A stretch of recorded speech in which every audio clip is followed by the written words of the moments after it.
Hello, welcome back to the Ramswriter podcast. I'm your host, Simon, and this is a bit of a bonus podcast for you. It's come out that today Derby have been cleared of all charges from the EFL. Joining me today is Derbyshire Live's Richard Cusack. Richard, how are we feeling? How are we feeling after the Evening, wonderful Simon. news? Yeah, I'm really pleased. Yeah, really pleased. Just it feels like a massive weight's lifted off the club's shoulders now, and the fans can finally stop worrying about it all. We'll obviously discuss everything in greater depth later on, but yeah, just really pleased. Definitely. So let's have a look then at Derby's statement because that came out this afternoon. That's the wrong one. There's the statement. Corner flag popped up on everyone's Twitter page, and we know it means news. So basically then, Derby came out with a statement. It says, Charge 1, the club's valuation associated with the sale of Pride Park Stadium in June 2008. Charge 2, the club's amortization policy associated with intangible fixed assets, brackets players.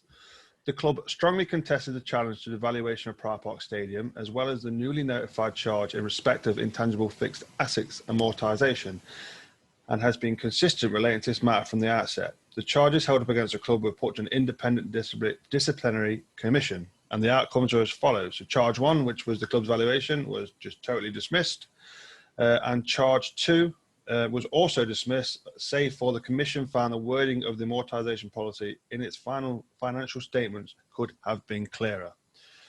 So, there we have it then. Cleared of everything. Obviously, what do you say, really? I mean, as obviously you're a journalist for obviously our local paper, the Telegraph, but you're a fan.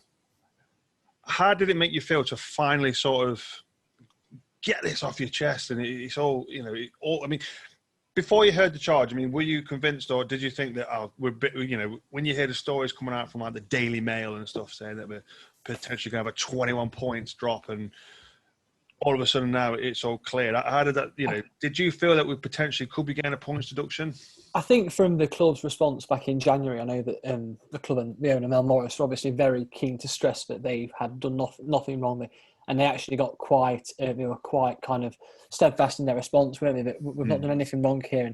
And that didn't come across to me as like a blind, we've got to defend ourselves at all costs. It was very much we are in the right here. What you're doing is wrong. You shouldn't be suing.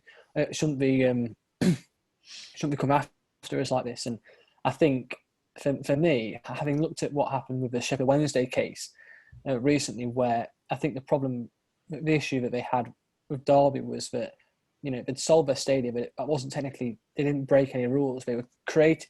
You can certainly give them credit for being creative with their accounts, but they hadn't actually broken any rules. That was the key point here, isn't it? And yeah, my immediate kind of thought was, I must admit, I did read it, and I thought, yes, I was really pleased. And I was also very pleased for the rest of the fans who had been really, I can tell, I know social media is not the be-all and end-all, but it is a good barometer at times for fans. Yeah. Everyone's been very frustrated. It's been, and it was less than 2 weeks till the season starts now, and it was really dragging on. I thought if we didn't get a verdict this week, then it would be a bit of a joke, to be honest, because you've given, you don't know what impact it's had on potential investment deals or potential signings or in terms of that. I mean, do players want to come to a team that is facing the threat of a points deduction? What might that mean for players who not only want to come here, but players at the club at the moment who might think, I'm not sticking around for this, starting on -12. Yeah. So many variables, so many things that could have been affected by it. But I was really pleased earlier on. I mean, we're recording this in the evening now, aren't we? We've had time to digest the news and everything. And now I think now Derby have to make sure they don't get themselves in this situation again, I think. Yeah. No, I agree, because there was obviously when the news broke, there was an awful lot of excitement amongst Facebook, Twitter, Instagram. Mel Morris was king, and all this. Which fair enough. Yeah. I mean, I've had my my say on Mel Morris on my show. I've always said he's done what he's done with the club. And I couldn't be happy at that, but he's also, I suppose, at fault for putting us in the situation where we were battling with the EFL, and finding little loopholes and, like say, being creative with his accounts. I mean, the amortization thing, I'm still not quite sure what that means. Yeah, I'm the same. I'm the same. I really don't. It's to do with how they valued their player over the sort of length of their contract. It's something like that. I still can't wrap my head around it. But either way, obviously the EFL sort of, they weren't happy with how I was doing things, but the stadium valuation. I mean, on my last show, I had a bit of a go at the EFL. The way they've dealt with everything, the way it's dragged on, and because Derby fans have been in the lurch for so long now, thinking, are we going to start, on minus points, and like you pointed out as well, about could it affect things? But it was also reported as well that Derby were under a soft transfer embargo. Now, that obviously is that for me. Then obviously we signed Marshall, but I'm guessing that's probably that he was on a free then. I think the soft transfer embargo, from what I've read before, is obviously it's John Percy who was reported that, isn't it, earlier on today? Yeah. And I think from what I remember, were Nottingham Forest under one? I think a few other clubs were as well. I think it's like a 1 in, 1 out. Yeah. And clubs have to seek a dispensation from the EFL the EFL have to approve the signings. Basically, it's to make sure that you're not spending outside of your means and that you're basically that. So I think that's what it meant. Obviously, fans now are thinking the floodgates have opened for transfers. Unfortunately, I don't think that is the case, simply because of the way the club is being run these days, and that it's very much academy first. But also the coronavirus pandemic and the financial effects of that. You can't forget that. I mean, that's why we're seeing the transfer market go so slowly across the board these days, I think. Definitely. But you say that. I mean, we thought that today, couldn't get any better. But ultimately, it did. Because, again, it was then announced shortly after that Brighton defender Matt Clarke will be set to complete a Derby County return. I believe he was having his medical this afternoon at Derby. So hopefully, I was hoping if I waited till about 7 o'clock until we recorded this, it would have been announced. But they must be waiting for the morning. But that's good news. Yeah. Surely we can't have too much of a good thing. I have to look forward to this one. I think I'm really pleased with that. I know that Derby wanted Clarke back, didn't they? It was clear they wanted him back. Whether he would come back was up for debate. Would he want to test himself? Would Brighton give him a go in the Premier League? Obviously, given that they've got the likes of Ben White, Adam Webster, Lewis Dunk. They've just signed that Joel Beltman from Ajax as well this summer. So I think Clarke will be behind all of those in the pecking order. So I think it's a good move for Derby because they get some continuity. You get a player who's coming back in, who knows the system, knows the manager, the manager knows him. They can slot straight in next to Mike Tavares in defence. I think it's a really good move all round for all parties. And people have been asking me, is there a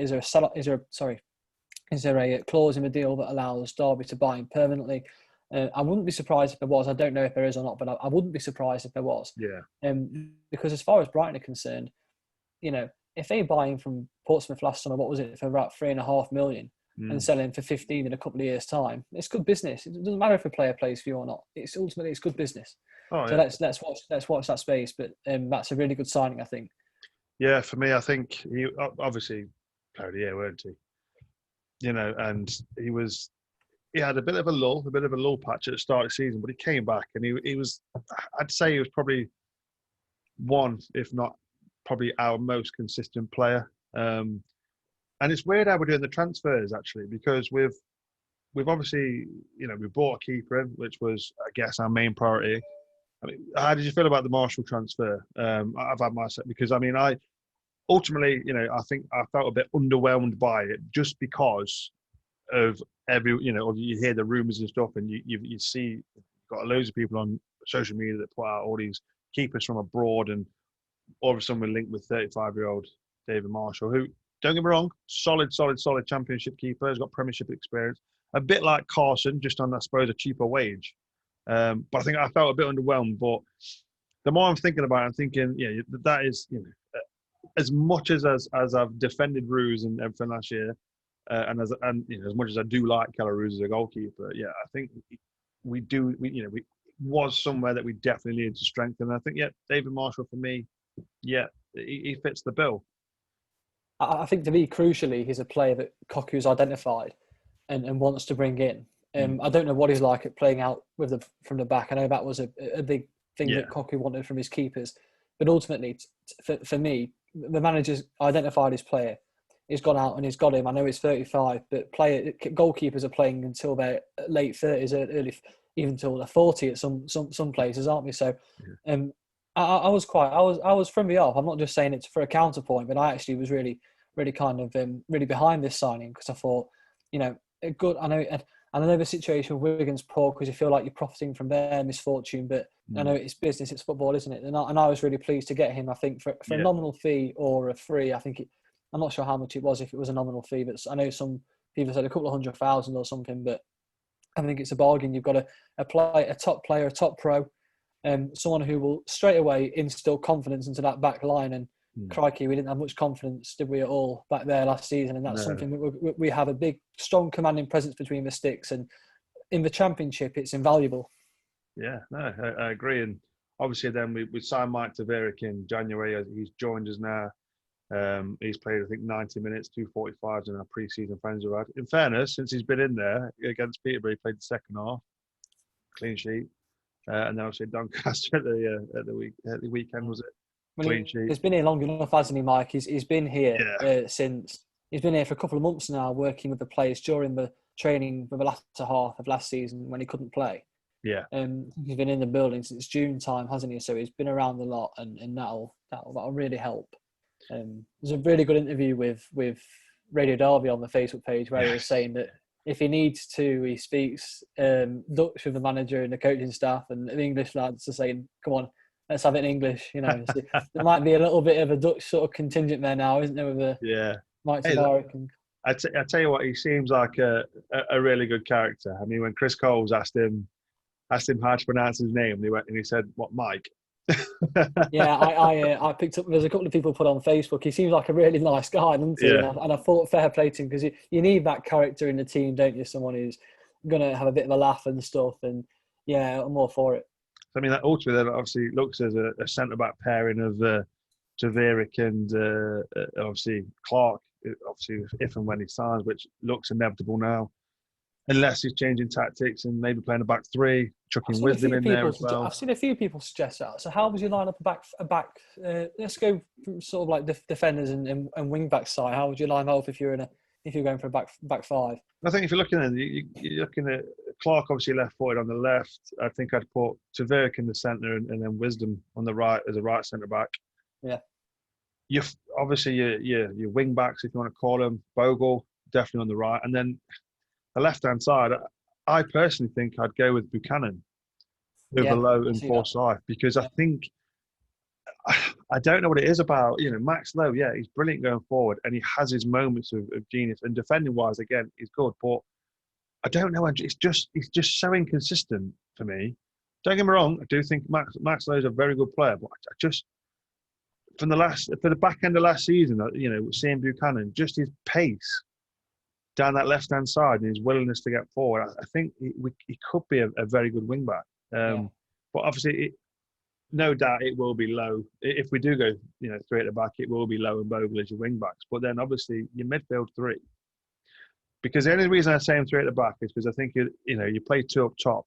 Marriott's not the best to play on his own up top. So is he going to look at playing Marriott with Magon up top or possibly Marriott with Lawrence up top? I know that's a bizarre call, but you never know. And then you obviously midfield three then of possibly Bird, Rooney, and Sibley, or then you've got Dwayne Holmes again. So we're starting to create depth comes to back that. from injury, don't you? Exactly. And like you just said, you it's funny because you're looking now, but there are options. Even though Chris Martin's gone, that still makes me sad saying that. Even though I'm welling up already, mate. I'm welling up over it. Even though he's gone, you've still got a lot of options. Like you say, you've got Bielik when he comes back. He's going to be like an loose signing. I can't wait to see him next to Wayne Rooney or in midfield and playing for Derby again because I was so impressed with him a couple of times last season. And it just felt like he was just. I know he obviously was playing in 23s because he got suspended, didn't he, against Barnes? Yeah. Against Barnes, I think it was. Or was it Charlton? It was Charlton. Red card, but he looked like he was just adapting to it really nicely. So looking forward to that. Yeah, definitely. So just going on transfers, and let's go for some. First of all, I will go through the. I asked you guys on Twitter then, who's basically how are you feeling right now in 5 words. I started reading them all out. So Kyle DCFC18 says we do what we want. Fair enough. Gaines Bloke says Mel Morris is brilliant bloke. DCFC Ben PH says Mel Morris is so sexy. A lot of love for Mel Morris. Keith Turner, Keith T1972 says absolutely tough. We have Mel. And Paul Watson 202 says go and yourself Gibson. So a bit of a shot at Mr. Gibson there. Wits _ Mark says make this season count now. And then Dave in Derby says surely investment is now imminent. And then the last one was from Tweds, who says run the club properly now, which I think is a very good point because you brought it up at the start of the show. Run the club properly now. So we've got ourselves essentially out of stock, if you like. Now we need to make sure we don't end up again there in a year or 2 years again. To be fair, I think the club is being run properly now, isn't it? I think if you look at when the stadium was sold, it was in 2018, wasn't it? In the summer, and that was to put the profit in the accounts year ending 2017-18, wasn't it? Yeah. And they came out a year later, I think. So you're in a situation where, okay, that was 2 years ago when that happened. Since then, you've brought in Frank Lampard. He's gone to Chelsea.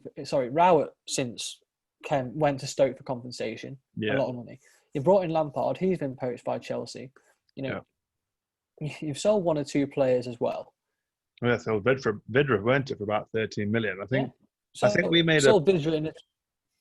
I think we made a profit. Yeah, I think we made a profit under Lampard on selling players and bringing them in because we sold. I think obviously Vidra for about 13 mil was it? I believe it was. Yeah, he went in the summer of 2018. Cameron Jerome got sold as well. I'm not sure how much for though. It was Vyman. He went. He still went. Vyman, yeah, of course. Luke Thomas, we made just over $1 million on him as well, which apparently. So obviously Lampard bought a lot of players in. Lampard bought, several players in. He bought 3 on loan, and he bought obviously the likes of Joseph Zoon, Waghorn, Malone, Marriott on permanent deals. But a lot of that was funded. As well. Yeah, Dwayne Holmes, yeah. But a lot of that was funded via the selling. So yeah, we did it right that way. You're right, So I think, like I say, it's just a case of now, it's learning from our mistakes of the past. I think that not paying these extortionate wages, if you like, and we don't know what happened with Chris Martin. You've said it, I've said it. There's a lot of fans out there very sad to see Chris Martin go. But we don't know if it was contract length, and we don't know if it was money or what. Well, we don't know if he might yet come back. Yeah. He might yet come back. He might put the feelers out, see what's what, and he might think, actually, you know what, I'll stay in Derby for another couple of years. Because why uproot your family or for anything or whatever, Yeah, no, I the agree. The door's still open. The club have said that. The door's still open. Yeah, no, definitely. So let's go on to questions then. Got quite a few. Let's get them up. Right, so first one then was Martin Lawton, who was on Facebook. He says, comment on today's verdict, which obviously we have. Plus, do you see the bringing in of a winger and a decent forward an urgent priority now the defence seems sorted? I'll let you answer that one.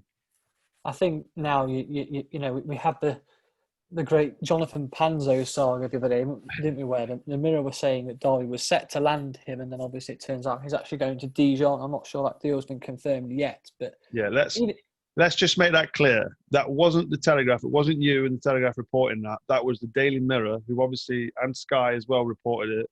Yeah, we're all convinced that Derby were interested in Panzo. So you basically just put it out there that is what the Mirror reported. That wasn't your story. There's a lot of talk about him coming to Derby, and obviously Nico since knocked that down and said that he wasn't a target anyway. But I think a lot of fans were getting excited because it was the kind of signing, and I wrote this a couple of times, where it was a kind of signing where, you know, he'd fit the profile of the club, wouldn't he? Definitely. We've had it before where we've come in and we've developed the likes of Tamori and Clarke as well. If Clarke was to be sold, he'd probably fetch around £8 or £9 million after a good season in the Championship. As a young player, you know, he'll develop. So when you look at, on the face of it, someone like Panzo, who I must admit I've never seen play. I don't know if he's any good or not. You know, I don't think he's played a single minute of league football in England, so it's hard to judge him at all, really. So, but when you have a player like him linked, who was 19 years old, left-sided centre-back, ticks all the boxes as far as Derby are concerned, and you look with Ben White at Leeds. Now, I'm not saying he's going to be a Ben White, but have one good season in the Championship, or one very good season, to be fair to White, and you're worth upwards of, what, £30 million. So no wonder fans sort of, even I was thinking, you might bring a player in instead of developing other teams' players. So that was why I thought. But even after that rumour was scotched yesterday, I thought that I wasn't too fussed, because if we get Clarke back in, that solves your defence, your goalkeeper. That's both ticked off, and we're not even in September yet. Yeah. So happy days. So now, who was it who just wrote in a message they were spot on? Yeah, it is. Now you've done me, lot. Well, anyway, Martin Lawton, yeah, Martin's spot on. But a winger and a striker is a big priority now, isn't it? I've seen rumours with Jacob Murphy.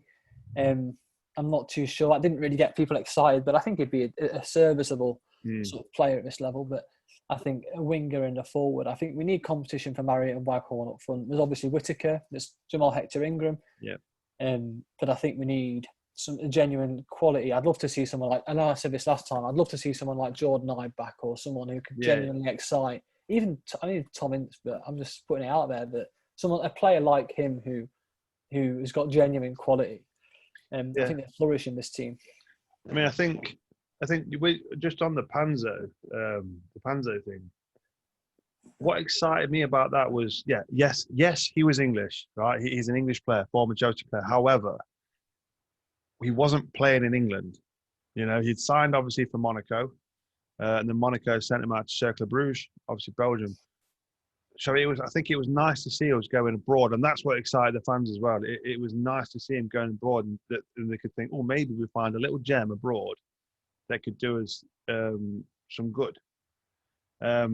You know, so I think, you know, that for me is what excited me about. Like I say, I've never seen him play apart from a 3-minute video on YouTube. And they're the highlights. They're always the best bits, aren't they? Exactly. You know, so just going to throw this one out. Tamori, would you have him back? Oh God, yeah, I'd love to have him back. Brewing. He's never going to come. I did a piece this morning on, like, because obviously it's of interest to fans, isn't it? Player of the year from a couple of years ago. He's being made available for loan, so I kind of put it out there and see what people think. And obviously they were all dead for it, but he's going to go to Everton, I think, by the looks of it. And he's a Premier League player, isn't he now? So of course. He's not going to come back here, but just fantastic, just brilliant. I think Tamori had to be, you know, under Lampard, my favourite player. You know, it's just everything: his passion, his energy, his drive. You know, and I mean, I remember watching him pull his hamstring. When Benicophobe, who's no celebrity himself, he chased him and he pulled his hamstring chasing Tamori. It was just Tamori was amazing. That was brilliant. I remember that. Yeah, I do remember that. I remember Phoebe pulling up in the corner, wasn't it? From yes, it was. South west corner down there. Yeah. Yeah, brilliant. Then Ben Roberts again goes on transfer. Says, following today's great news, do you believe we'll now see some serious, much needed action in the transfer market? So again, transfer. Yeah. Like you said previously, I don't think, you know, it's going to be. You know, I don't think we're going to get that, but I think there will be more movement. You know, surely I would presume, you know, that Koku's got his targets, got his eye on his own players that he wants. You know, I don't think this would be, you know, if we get Matt Clarke, I don't think that'll be it. Do you? I hope not.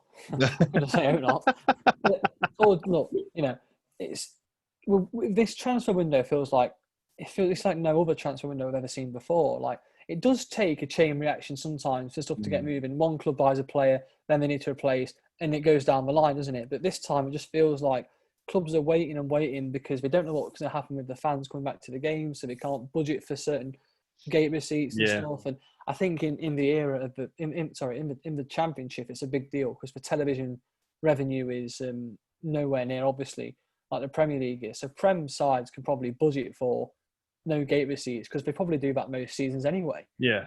They don't allocate a great deal of a budget to what we're going to expect to get through the stadium, through the gate on the stadium. So I think the biggest thing for me is that we need to. We can do it. It's hard because we can move some players on as well, but it's hard to find buyers at the best times, and now it's even harder. So I mean, there's been nothing of sort of, obviously Koku said there will be players that are free to do a new project.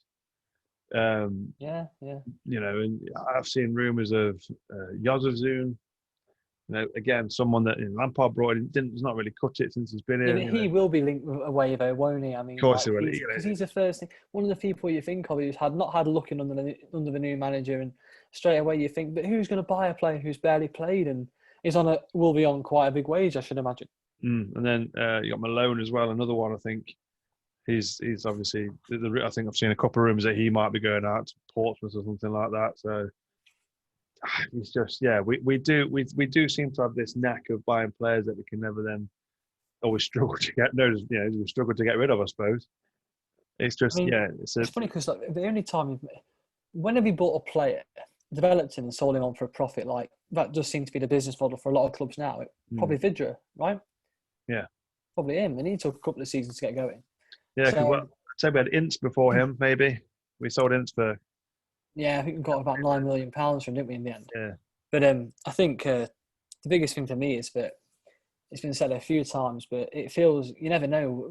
We might end up getting a couple of signings from the academy, if you know what I mean, because so in January we lacked any form of sort of inspiration from the signings we made or didn't make in January, apart from obviously Wayne Rooney. Yeah. But you had the emergence of Max Bird and Jason Knight, and that was like buying two £10 million players. Yes, no, totally as well. Yeah. So you never know who might be the next one to come out of the academy and provide us a massive lift. Exactly. And who are the names that are being bandied about at the moment? The likes of, Festi Ebasele, or who played the other night, Ola Ibrahim, who's just from Man United. 16, that man is. He looks a real talent, real talent. Yeah. Well, I must admit, I didn't see any of the friendly. I didn't see the posh friendly, because I was out doing things, so I didn't see the posh game. But I've noticed that Ibrahim seems to be playing a lot, doesn't he? In the friendlies. So that's he might be one to watch. So yeah. I mean, and I've already watched the likes of Hector Ingram as well. Of course. Then you've obviously got, I think, was it you wrote it about Mitchell Lawson? Yeah, today, yeah. Obviously, he's Bristol, isn't he now? Bristol City, Rovers now, isn't he? So he is, yeah. Well, I was going to say, don't let the Rovers fans confuse City and Rovers. Sorry, Gas fans. Yeah.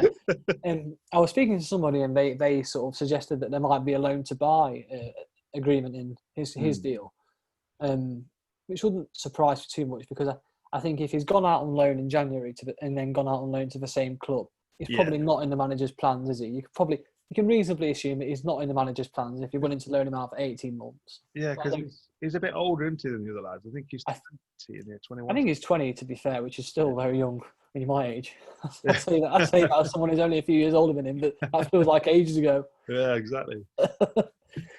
So yeah, he is. I think he came in with Jaden Bogle, didn't he, from Swindon a few years ago? Yeah. So he's obviously he's a couple of years older than the likes of Sibley and Jason Knight and that kind of crop of lads who are like 17, 18 like that at that age. So I think if you're going to break through, you've got to do it pretty quickly, haven't you? When you get to that age, you're going to show that you're ready for the first team. Yeah, it does. That does seem to be the mantra at the moment, doesn't it? Obviously, Mike Mel said he wants the 23s to be basically players that are 18, 19, and he wants those that are 19, 20 to be in the first team, which is it's a tough call, I think, for me. I think you've got to find that right balance.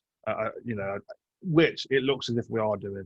Last season when we had obviously against West Brom that the penultimate game, wherever it was, when we had we finished the game with 9 academy players on. You're thinking, right, this could potentially be the future.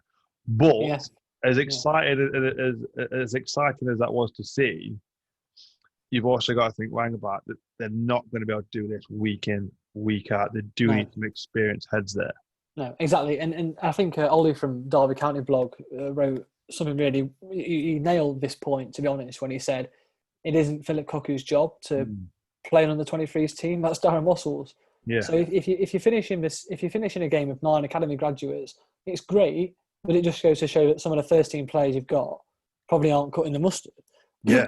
And I think as well that, it's much easier for us to be getting all hyped up about the academy lads when they are as good as Max Purd, Jason Knight, and Louis Sibley. Because agree. How a young lad comes through sometimes, and you're thinking, oh, come on, make the grade because you're one of us, but it don't quite happen. I'm trying to think of some examples, but I'm not doing very well here. But kind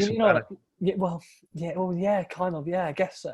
It had to be. He has come through from us, and he's not. Again, he's another player that he's not really made the grade. However, he's still here. We all expected him to go to Millwall, but he's not. And he's been playing in the friendlies, much to the disgust of some Derby fans. But he's here, and the thing is with him, I brought this up before. We have seen how good he can be as an impact sub. He just seems to lack doing it for 90 minutes. Yeah, well, to be honest, I mean, as long as he's wearing a Derby County shirt, he'll get my support. Oh yeah, without so I have to make that plainly clear. But I also think at the same time that we've seen it under Lampard certainly. He will provide a threat. Yeah. He'll provide pace. He's explosive on the wing. That Lampard. I thought that Lampard season, it was a shame that Lampard went. Just one of the many reasons why was because of Bennett's development, and I was really. Yeah. I thought he could really kick on after that season. I thought it was the breakthrough that he'd finally been waiting for after such a hard time. Yeah. Yeah, I agree, and I think if Lampard had stayed, I think last season, I think we probably would have gone up, and I think we would have gone up as potential either champions or second in the league, because he had us playing well. He was developing players, and Mason Bennett was developing under Lampard, and I think it would have gone a bit further. But for whatever reason, this season he's just. But I suppose lost his way is the right thing to say. I think so. I'd say so. Definitely what's happened off the pitch as well. Yeah. I just think he needs to focus now. And obviously, he played quite well at Millwall. He gave Forrest a run around at the City Ground. I watched that game. Yeah. And he played really well. He's got a manager, Gary Rowett, who obviously believed in him. I thought we might make the deal permanent, but I think it was reports in London were saying that Millwall let the agreement lapse for the £500,000 buyout clause, right? In the hope of trying to negotiate a smaller fee. So in the end, it actually benefited them not to take up the option, but instead try and say we'll have him a bit for cheaper. Yeah, of course. But he's another one who, But going back to my original point, saying that this academy will develop, and I feel like the club, and it goes back to also what someone was saying earlier about running the club the right way. I think the club is being run the right way now, because we've got academy lads who will either make the grade and do some really, really, really good things for us, or they'll get us a lot of money. Yeah. And that's what we do. That's what I feel like. We've got assets now. Yes. We've got players who are worth more than their market value. Obviously, whatever the coronavirus pandemic does in terms of that, but it doesn't seem to be slowing down teams when they want to buy players. They'll buy players, won't they? So, This is quite a tongue-in-cheek one. He says, David Fox says, any chance of getting Mr. Gibson on your podcast? I think the answer is a no. And it'll be interesting to hear from Gibson, actually. Let's see if he's got anything to say now. Yeah. I mean, I Googled I was Googling the Derby County, trying to get some information, just try and get in as much information as I could. And it was back in was it 2019 now? It was Gibson who was on about suing Derby for our accounts and stuff. And you're thinking, well, that was that was being reported. It was on the eve of the playoff final, wasn't it? Yes. And yes, yeah, it that was. Didn't really sit right. Didn't really sit right with me. That, to be honest, I didn't really like that. I thought it was a bit crass. It was. Attention seeking of some sort. Kevin Lenehan says, "Will we all get a chance to renew season tickets now?" Now, I don't think it's been the EFL charge that's made us stop the season ticket thing. I think it's down to the government, isn't it? And I get why fans are getting frustrated at the club because, and when it comes to season tickets and obviously not knowing, I just think their hands are tied at the minute. They are big time. I mean, we wanted to renew ours, but we didn't get around to doing it because I take my grandma. Yeah. And obviously we were unsure about taking her to the games and stuff, so we didn't do it. And obviously we then missed the chance because they stopped doing the season tickets. And I think what they're going to have to do is, I don't think they'll be allowed to sell season tickets anymore. And I'm not sure what they're going to do with the season tickets they've already sold, because I think the only fair way is to do it like a ballot. Yeah. To let fans in. The only fair way to really do it, I think, is to register your interest and you get drawn out of the hat. I can't think of any other way. It shouldn't be for the people who can pay more. That isn't fair. No, and definitely. It also shouldn't be for because then you create a tier system then, and that's not in this situation where people's finances have been hit personally as well. Yeah. You can't really, football can be an escape from all this, can't it? It can be 90 minutes where you don't hear it on the news, you don't hear it on the radio, you don't hear people talking about it. It can be the chance to finally, what football's for is an escapism, right? So that's ultimately, I think that's how the club are going to do it. I'm sure they've got plans for it, and I'm sure that now their attentions aren't sort of taken by this. They've got this, so now hopefully we'll hear a bit more about that in the coming, especially with the government potentially opening up the stadiums again. Yeah. Owen Newham on Instagram says, "Do you think? Yeah, again, another one. Do you think there'll be any big signings to come now? The EFL have done one. I won't say what he actually put, but yeah. Do you think there'll be any big signings coming? Again, it goes to that thing, doesn't it? I suppose it's I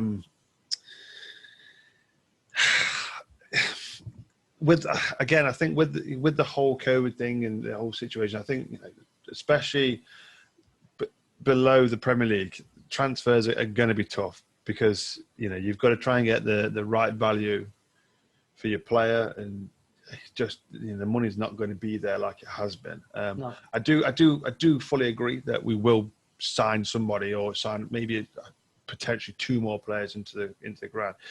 I think for me personally, I think if we can get through, maybe get one more now or two more potentially, including Clarke. So obviously Clarke and then two more. I think we can get to December, January, quite, and then we can reassess them. Yeah, because then that's when players become available. You see that there are some names who are on the fringes at their club who after 3 or 4 months of Premier League football or whatever, they're not wanted, and then they become open. I'm trying to think of players like Dwight Gale, Ketia, Shea Adams in January. Those top strikers become available, don't they, when the clubs decide actually we don't want them. So I think as far as big money transfers now, I don't see it happening. I'm sorry, I don't want to be that guy, but I think we've got to be realistic in the sense that guy. The very thing that got us here in the first place won't be allowed to happen again, and that is spending erroneously on players and paying big wages and handing out big fat contracts to players who, when they get to the end of the contracts, are worth nothing. Yeah. So I'm sorry, but I don't think that's going to happen. But it doesn't mean that we can't recruit smartly. Yeah. You can recruit smartly. Look at Mike Tavares. Look at Matt Clarke on loan. You can recruit David Marshall. You can get good players. You don't have to pay big transfer fees. Yeah, no, I agree. Sam Lane says, what's your thoughts on our great escape from the EFL? I want to say, to be honest, I don't think it's a great escape. I think we knew exactly what we were doing. Like you said, Mel was adamant. He was adamant they'd done nothing wrong. And I just think the EFL have wasted their time. They've wasted the club's time but this is the thing though, isn't it? I've seen is a lot of other teams. So, no, I've seen Forest fans. I've seen Leeds fans, Leeds, you're in the Premier League. Go away. No one cares now. Why are you bothered? But they're all jumping on it, going, "Oh, the EFL's corrupt. The EFL's that." We need to make clear that it wasn't the EFL who came up with this decision and went, "Oh yeah, we made a mistake." It was a totally independent panel.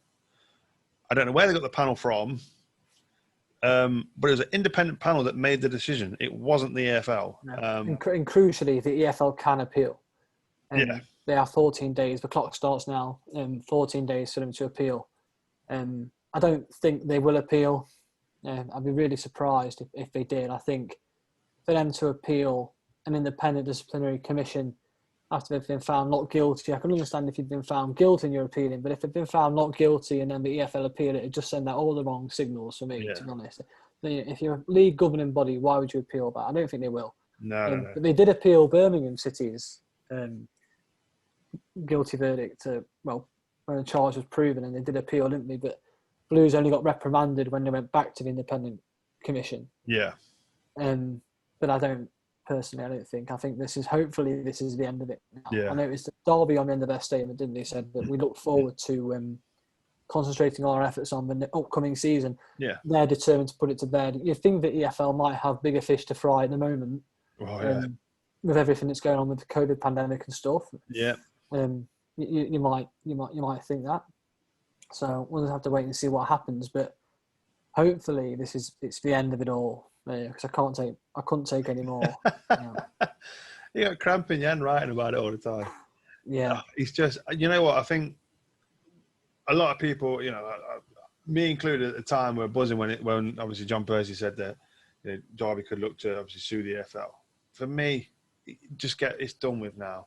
It's gone on long enough, and I'd personally wouldn't be bothered if we just didn't sue him, and we just crack on with the season. We had too much off the pitch incidents last season.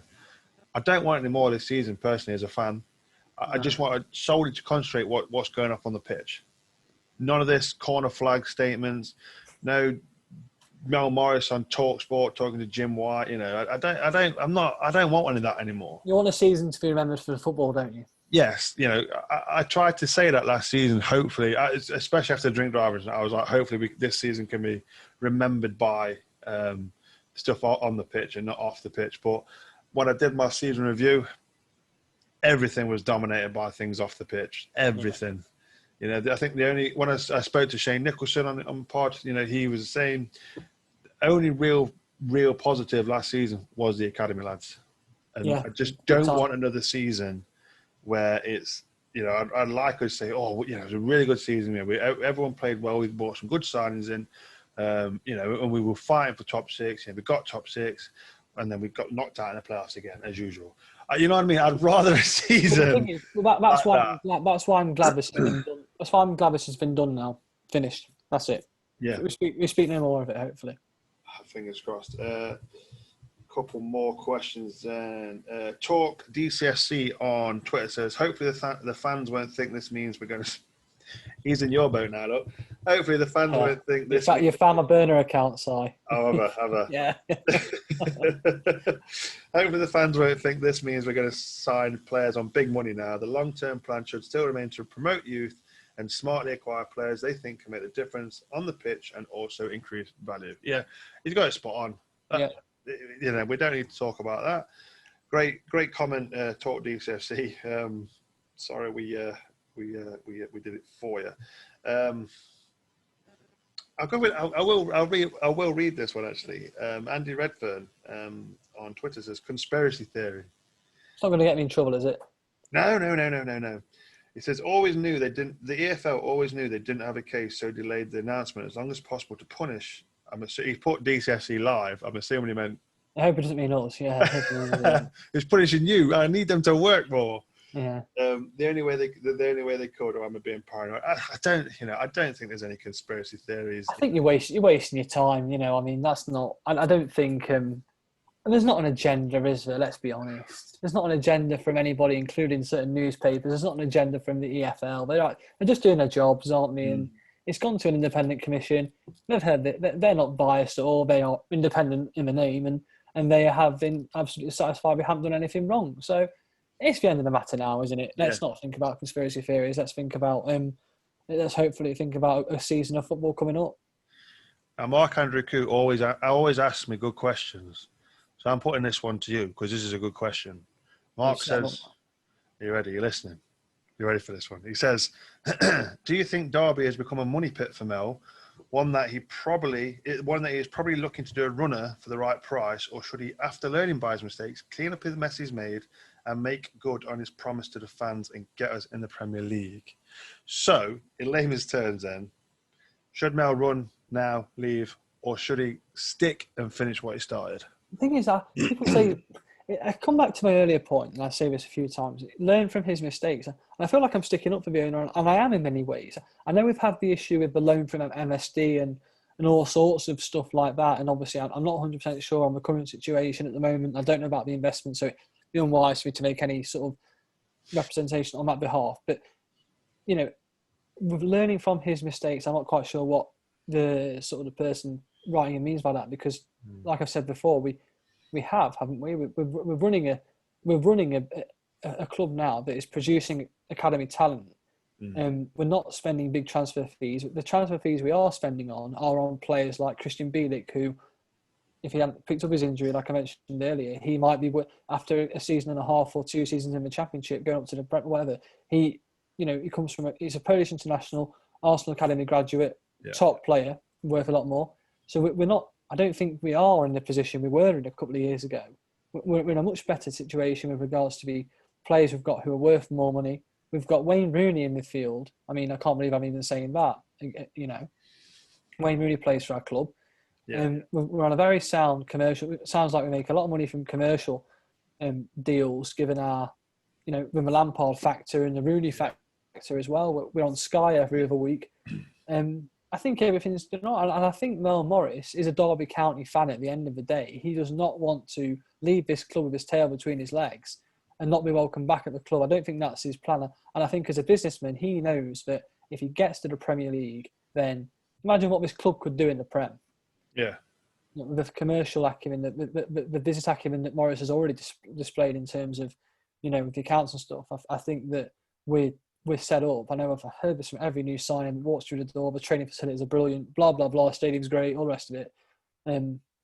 I think Morris's dream is to take us to the Premier League, and who knows, this season's going to be one of the weirdest in living memory for any of us around here. And let's be honest, all bets are off this season completely. Oh, goodness. Yeah, definitely, without doubt. Without doubt, So that was a bit of a monologue then, wasn't it? Hey? That was a bit of a monologue then. No, that's fine, mate. You preach. You preach. Yeah, preaching. You obviously, you've got Mel Morris's back. I've got Mel. Yeah, you're right. I have. I mean, I think the thing is, I think he's. I wouldn't say he's split 50-50, the fans. I think some fans are, like you back him, support him, and all this. Other fans have taken the sort of route of, but he's got us into this mess. I understand that. Totally understand it. I get it. I completely get it. Yeah, I understand. But obviously, like I say, it looks as if I think when he first came into this, he was a bit naive. Yes, he's a great businessman. There's no denying that. But it's big difference running a football club than it is running a business. And I think he made a few naive mistakes when he first came. And he's had to learn. He's made the mistakes. Hopefully it's sorted. And we can just go all in the past now. And Sean Woodward says it's right. He says, it was never in doubt, and now it's Wilson. Oh, well. I saw a few people saying that, announce Messi or whatever, and Ronaldo and stuff, and you're thinking, yeah, that's it. Yeah, well, that's the thing. Have a bit of fun while we can.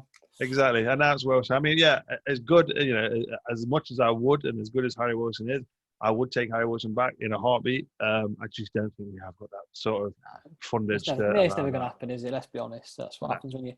I guess that's another point for another day, but But I mean the investment thing. We've had this loan that's if you some outlets are reporting 30 mil. I think you guys reported 15 mil possibly, because you don't think it's it was Steve, it was Nico, weren't it? Nico. He thinks it's more. Probably going to be about 15 mil because it's something with the mortgage on the old one or what was on the stadium. And when Morris bought the club or something, I don't know. But the company's house documents, I should probably be more clued up on these, but they just... There's nothing on them. There's no figure on them. Make me head spin, trying to find stuff on there. So, we've got the EFL charge. That's done. I don't hear that anymore. I'm sick to the back teeth of talking about that now. I'm the same. I'm glad it's over. So glad it's over. But I think there will be one more financial point that you have to write about, or Nico has to write about, and that will be that Derby submitted their accounts. That surely has to be the next thing, because we're still not submitted them. It's been a while, hasn't it? They're overdue. They're overdue. I'm sure I read somewhere about there being the next. What's that? Well, they had the extension, didn't they? To the yes, yeah. June, and we've had another extension. I'm assuming down to the EFL charges. So that, for me, that'll be the point where we go, right, here's where we are as a club. I don't really understand, though, because their accounts end year ending 2019. Yeah, I know, that's what I mean.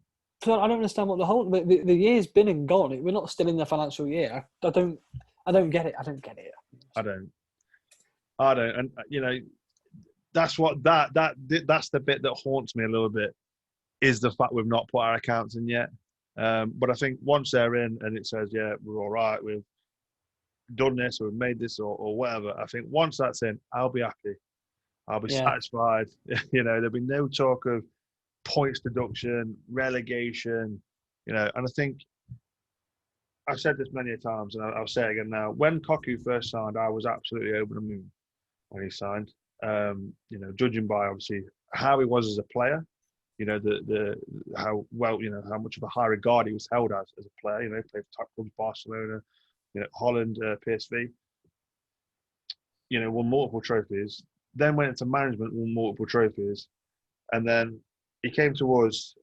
Mel said he had this, this remit, this image that he wanted, to go to the Premier League with academy players. When Koku came in, I thought, you know what? He came in a 4-year deal, and we said this is a project. Well, that excited me a bit. It excited me quite a lot. I thought, it's a project. We're actually going to build now. And we did what the club needed, and that was a full rebuild from the bottom to the top. And I do believe that Philip Koku will be the manager that takes us up. And I think it's either, if it's not this season, I truly believe next season will be the season that we get promoted to the Premier League. I don't think you can underestimate the impact of giving him a 4-year deal as well. Because if you give him a couple of years or 3, by the end of next season, you're into the last year of your contract, and when it starts getting a bit dicey, doesn't it? Because if other clubs are eyeing him up, there's that situation you've got to deal with. But I think Koku committed to the club, and he committed, and the club committed to him when they agreed a 4-year deal. And I also am a massive fan of Koku, because the way that he's carried himself throughout everything that's happened. Everything. I mean everything, because there's been loads, hasn't there? And the way he's carried it, and the fact that he's said, I'm here to stay and I'm not, that to me is leadership. Yeah. And also to me is a massive vote of confidence to the club and from the fans. The fans can get behind him, because, we saw a manager before him, Lampard, obviously left at the first chance. Yeah. Koku, I wouldn't have begrudged Koku for leaving in the middle of last season. No. I'd have said fair play to you. I'd have said go on, enjoy the rest of your life. Exactly. I mean, that's the thing, and I think that's helped in turn. A lot of people, obviously after October time, were calling for his head, and he stuck around. Well, I think obviously what happened, his previous job at Fenerbahce ended pretty quickly, and I think he wanted to stay perhaps, and think I don't want to get a reputation for myself as being here a few months. I'm going to stay and stick it out, and fair play to him. He's I'm fully behind the manager. Oh, without doubt. So, what a lovely way to end. So, what I will ask you then, what I asked everyone else, 5 words. How do you feel right now? 5 words. What, like a sentence, or like 5 words? 5 words on how you're feeling. Describe how you're feeling. Buzzing. Up the Rams. What a way to end. Richard, it's been an absolute pleasure having you on and dissecting what an absolute wonderful day it's been for the Rams. Cheers, Si. Obviously, you guys can follow Richard on Twitter. His tagline is... Richard Cusack, BM. You can follow me on Twitter as well. I am at Ramswriter. Also, I have a Facebook page now, the Ramswriter Podcast. And Instagram, I'm also the Ramswriter Podcast. I would there. And read Derbyshire Live, Derby Telegraph in print, Derbyshire Live on the web. Whoa. Who said you could plug Derbyshire Live on here? No, Read it, read guys. Yeah, Make sure you Derbyshire read it. Live. They're all there. You can plug whatever you like on this podcast. It's not a problem. It's not a problem. Richard, it's been an absolute pleasure, mate. Definitely have you on again. Always have a good laugh and a good chat. Been absolutely brilliant, mate. Thank you very much. Top man. Speak to you soon. Oh, brilliant. And thank you guys for listening. I hope you've enjoyed the show. I shall see you again soon. Remember to like and share. It will be on YouTube. It will be on iTunes, Spotify, all the major podcasting platforms. Give it a like, give it a share. I'll see you again next time. And as always, come on, Derby.